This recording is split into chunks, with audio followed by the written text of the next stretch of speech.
I'm pretty sure this person is one of the most infamous South Asian drug dealers there is. Today we're going to talk about someone who's been making major waves in Hollywood, Jasmine Sangha, or better known as the Ketamine Queen. You probably heard whispers about her name, especially with the tragic news of Matthew Perry's death and some other A-listers linked to her. So who actually is she? What's her deal, and why does she have everyone talking about her? Let's break it down. All right, first things first. Who is Jasmine Sangha? So Jasmine is the 30-something-year-old who shot to fame, or I guess infamy, in certain areas, circling as the Ketamine Queen. She wasn't your average plug, though. She had a rep for sort of hooking up with big names in ketamine, which is usually used as an anesthetic, but it's been making its rounds as a party drug and even for some sketchy therapeutic purposes. We're talking about high-end, VIP-only kind of stuff. But don't get it twisted. She wasn't just some random dealer. She had connections, and that's what's made her stand out. Now, this is where things get a little messy. Jasmine wasn't just dealing to randoms off the street. Nah, she had a Rolodex full of Hollywood elites. Some big names, like really big, were rumored to have been her clients. And with Matthew Perry's recent passing, her name popped up again because apparently he wasn't the only celeb who might have been using her services.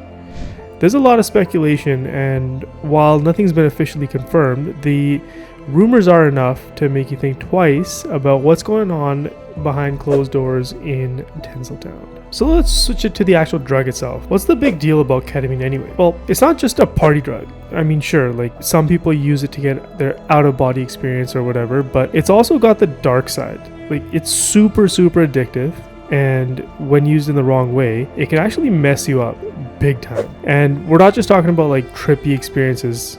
Think more like serious mental health issues, addiction spirals, and ultimately leading to death. It's wild because on one hand, it's being used in clinical settings to treat depression, but on the flip side, it's literally destroying lives when it's misused. And that's where Jasmine comes into the picture.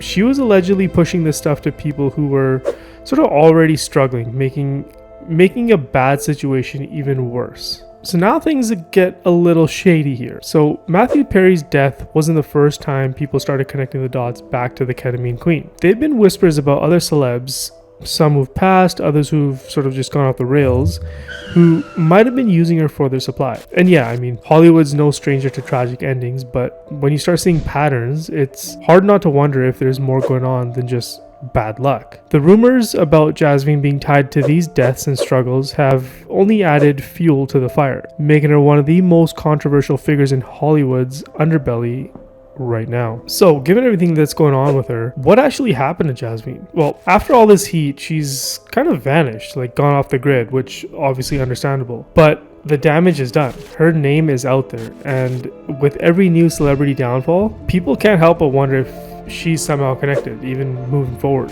Whether she's laying low or planning her next move, one thing's for sure, her story is far from over, and the impact of what she's done might be felt in Hollywood for a very long time. So there you have it. I mean, that's very like top level of who Jasmine Sangha, aka the Ketamine Queen, is, and it sort of just touches on the dark side of Hollywood and what people don't really talk about. It's a heavy story, and it makes you wonder about what really goes on behind all the glitz and the glamour. If you found this eye-opening, make sure to smash that like button, hit subscribe, and tap the bell so you don't miss any of our deep dives into stories that everyone's whispering about.